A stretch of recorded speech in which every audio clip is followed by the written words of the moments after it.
Pain is inevitable in life. It's going to happen whether you like it or not. But what you do with that pain is entirely up to you. You can either choose to let it define you, or you can choose to rise above it and push past it. The difference between people who live in mediocrity and people who accomplish great things is the latter. The ones who have accomplished great things, they embraced the pain and they pushed past it. The pain didn't go away, but they did. And that's exactly what I want you to do today. In today's video, I'm gonna be sharing with you 6 steps that will help you push past pain and embrace the struggle. No. Acknowledge your pain. The first step to pushing past your pain is to acknowledge it. We've all heard the phrase, the first step to recovery is admitting you have a problem. And the same is true when it comes to pushing past pain. If you try to ignore your pain or pretend like it doesn't exist, it will only get worse, and it will only make it harder to move forward. So the first thing you need to do is acknowledge your pain. Accept that it's there and allow yourself to feel it. Only then can you begin to heal and move on. To identify the source of your pain. Once you've acknowledged that you're in pain, the next step is to identify the source of that pain. What is it that's causing you to suffer? Is it a physical injury? Is it emotional pain from a broken relationship? Or maybe it's the stress and pressure of your job or school. Whatever it is, you need to get to the root of the problem so that you can address it properly. Sometimes the source of our pain is something we've been carrying around for a long time, something that we haven't dealt with properly and has festered into a bigger issue.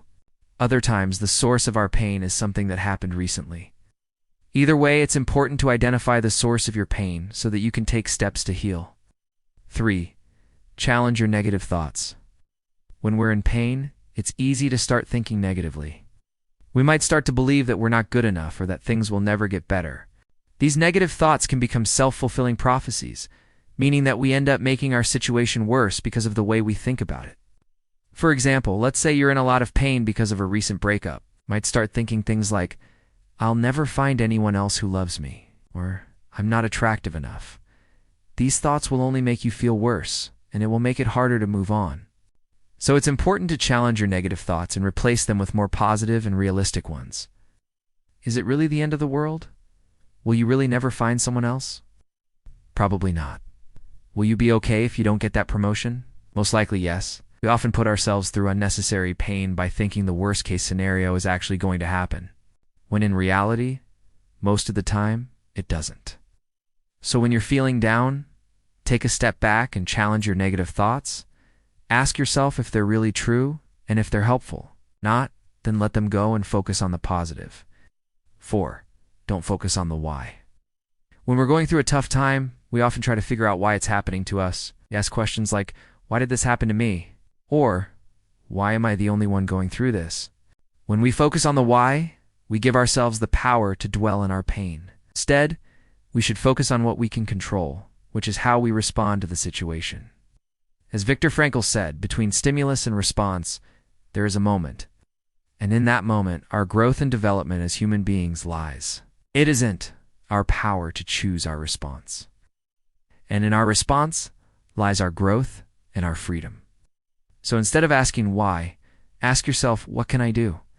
Even if you don't have all the answers, even if it feels like there's no light at the end of the tunnel, just keep moving forward. Trust that things will eventually get better. 5. Forgive yourself and others. When we're in pain, it's easy to hold on to grudges. We might blame ourselves for something that happened, or we might blame someone else. But holding on to grudges and resentment will only cause us more pain. We need to learn to forgive both ourselves and others. This doesn't mean that we condone what happened. It doesn't mean that we forget about what happened. It simply means that we choose to release the negative emotions associated with the event and move on. When we forgive, we're not doing it for the other person. We're doing it for ourselves. We're freeing ourselves from the burden of anger and resentment. And that's why forgiveness is so important. When we let go of our anger and resentment, we open ourselves up to healing. We allow ourselves to feel the full range of emotions again, including joy, love, and happiness. We also open ourselves up to new opportunities and experiences. When we're holding on to a grudge, we're closing ourselves off to the world.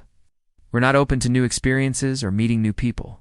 But when we forgive, we're setting ourselves free. We're allowing ourselves to live a life full of joy, love, and happiness. 6. Focus on what you can control. When we're in pain, it's easy to feel like everything is slipping away from us. We might lose control over our emotions, our relationships, and our lives in general. But the truth is, there are still some things that we can control. And focusing on these things can help us push through the pain. First, we can control our attitude. So no matter what is happening in our lives, we always have the power to choose how we respond. We can choose to focus on the positive, or we can choose to focus on the negative. But ultimately, it's our attitude that determines how we experience life. Second, we can control our actions. Just because we're in pain doesn't mean that we should just sit around and do nothing. In fact, taking action is one of the best ways to overcome pain. When we take action, we feel like we're in control of our lives again. We feel like we're not just sitting around waiting for things to happen to us. Finally, we can control our thoughts. Our thoughts have an incredible amount of power over our emotions and our behavior. When we focus on negative thoughts, we only make our pain worse. But when we focus on positive thoughts, we give ourselves the strength to push through the pain. So what can you control in your life right now? What can you focus on that will help you push through the pain? Write it down and make a plan. Then take action. By taking action, you'll feel like you're in control of your life again. And that's the first step to overcoming pain. I know that right now you may be going through a difficult time in your life. You may feel like you're in a lot of pain and that there is no hope for the future. But I want you to remember that you are stronger than you think, have the ability to push past your pain and create the life you want. The first step to doing this is acknowledging that you're in pain and allowing yourself to feel it.